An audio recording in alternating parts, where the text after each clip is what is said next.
അധ്യക്ഷനും ഉദ്ഘാടകനും തമ്മിലൊരു ബന്ധമുണ്ട് എന്നുള്ള ഒരു ചിന്തയോടെയാണ് ഞാൻ നിൽക്കുന്നത്. ഞങ്ങൾ രണ്ടുപേരും ദൈവം അനുഗ്രഹിക്കുകയാണെങ്കിൽ അടുത്ത വർഷം ഇവിടെ ഉണ്ടാവില്ല, ഈ സ്റ്റേജിൽ ഉണ്ടാവാൻ സാധ്യതയില്ലാത്ത രണ്ടുപേരാണ് അധ്യക്ഷയും ഉദ്ഘാടകനും.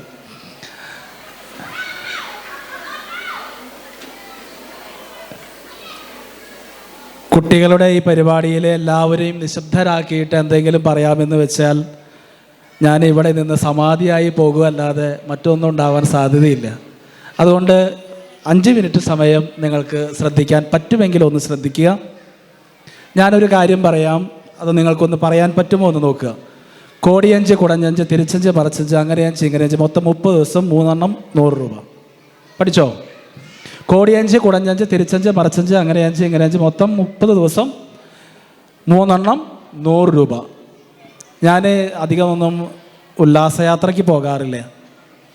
ചെറുപ്പത്തിൽ കൊച്ചച്ഛനായിരുന്നപ്പോൾ തിരുവനന്തപുരത്തേക്ക് ടൂറ് പോയതാണ് കുട്ടികളെയും കൂട്ടിയിട്ട്.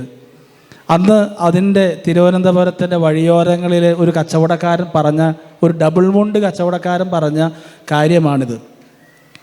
നിർത്തി പറഞ്ഞു കഴിഞ്ഞാൽ നിങ്ങൾക്ക് നന്നായി മനസ്സിലാകുമെന്ന് എനിക്ക് ഉറപ്പുണ്ട്. കോടിയഞ്ച്, കുടഞ്ഞഞ്ച്, തിരിച്ചഞ്ച്, മറച്ചഞ്ച്, അങ്ങനെയഞ്ച്, ഇങ്ങനെയഞ്ച്, മൊത്തം 30 ദിവസം ഈ മുണ്ട് കഴുകാതെ കൊടുക്കാം. 3 എണ്ണം 100 രൂപ.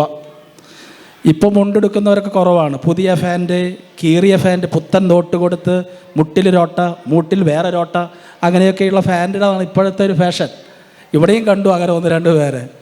അപ്പോൾ ആ ഒരു ഫാഷൻ്റെ കാലത്ത് അന്ന് ഒരു 20 വർഷമൊക്കെ മുൻപ് ഡബിൾ മുണ്ട് എന്ന് പറയുന്നത് അന്നത്തെ ഏറ്റവും ആർഭാടമായിട്ടുള്ളൊരു കാര്യമാണ്. അപ്പോൾ ആ മുണ്ടിൻ്റെ പ്രത്യേകത ഈ വഴിയോര വിൽപ്പനക്കാരൻ വിവരിക്കുന്നത് ഇങ്ങനെയാണ്: കോടിയഞ്ച്, കുടഞ്ഞഞ്ച്, തിരിച്ചഞ്ച്, മറച്ചഞ്ച്, അങ്ങനെയഞ്ച്, ഇങ്ങനെയഞ്ച്, മൊത്തം 30 ദിവസം ഈ മുണ്ട് കഴുകാതെ കൊടുക്കാം. 3 എണ്ണത്തിന് 100 രൂപ. സ്നേഹമുള്ളവരെ, ഒരു അഡ്ജസ്റ്റ്മെൻ്റ് ആണ് ഈ ലൈഫ് എന്ന് പറയുന്നത്.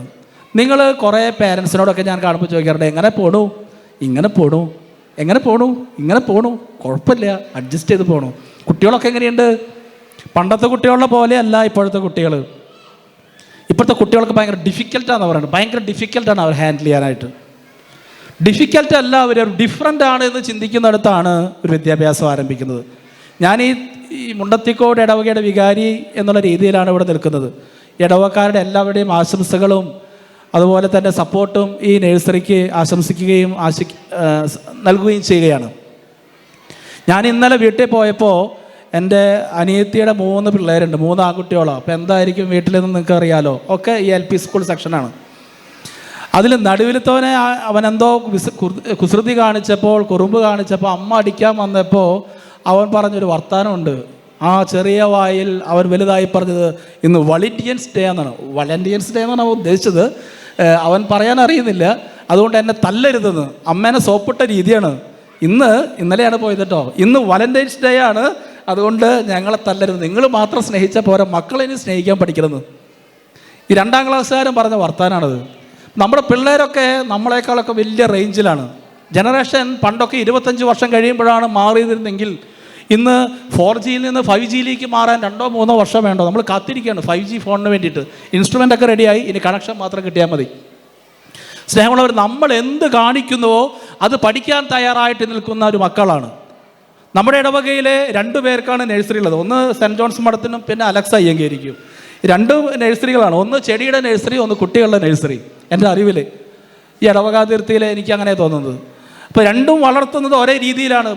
ഈ ചില നഴ്സറിയിലെ മരങ്ങളെയൊക്കെ വണ്ടിയിൽ കയറ്റി അടക്കി ഒതുക്കി സംരക്ഷിച്ച് അന്യദേശത്തേക്ക് ഈ ടിപ്പറിലും അതുപോലെ തന്നെ ലോറികളിലൊക്കെ കയറ്റി വിടുന്നത് നിങ്ങൾ കണ്ടിട്ടില്ലേ?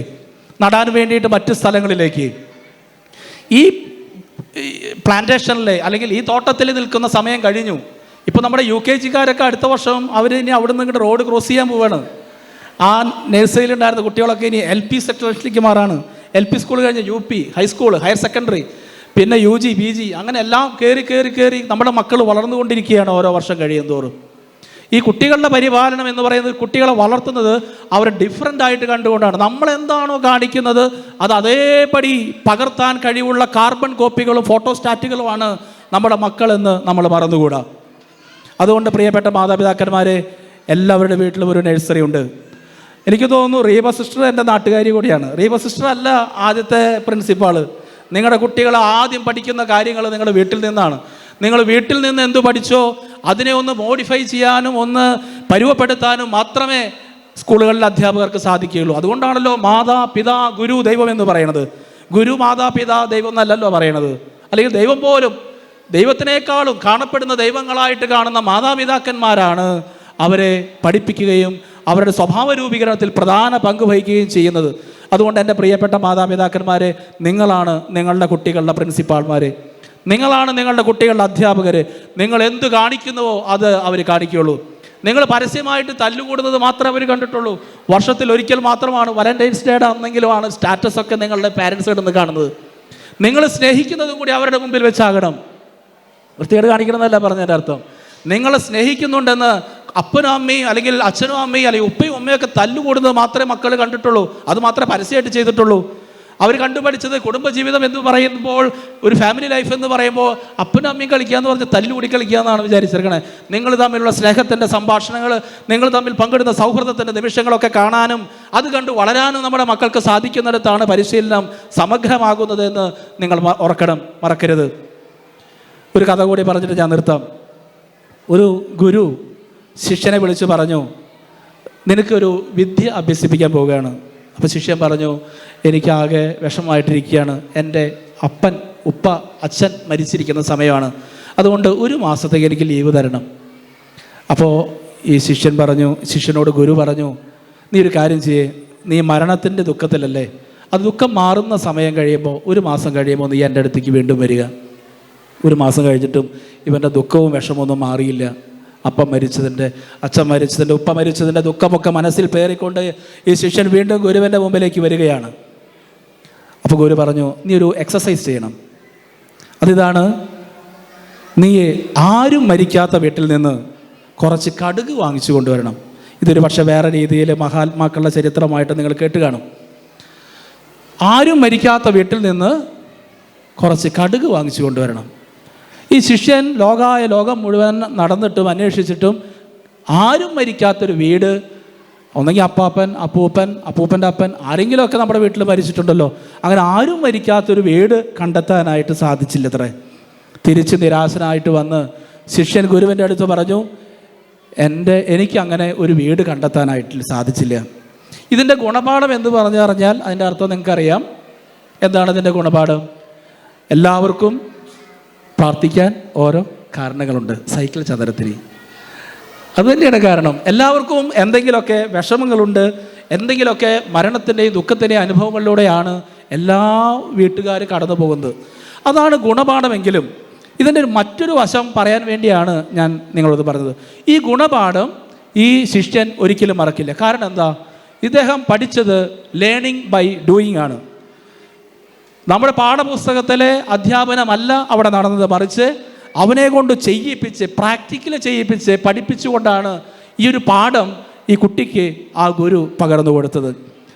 നമ്മുടെ അധ്യാപകരെ ഇപ്പോൾ പറയുന്ന പേര് ഫെസിലിറ്റേറ്റർ എന്നാണ്. ടീച്ചർ, പ്രിൻസിപ്പാൾ, HM എന്നൊക്കെ പറയുന്ന ഭീതിപ്പെടുത്തുന്ന പേരുകളൊക്കെ മാറി ഇന്ന് സഹായിക്കുന്ന വ്യക്തി എന്നാണ് ഇപ്പോഴത്തെ പേര്. ഫെസിലിറ്റേറ്റർ, സഹായിക്കുന്നവൻ.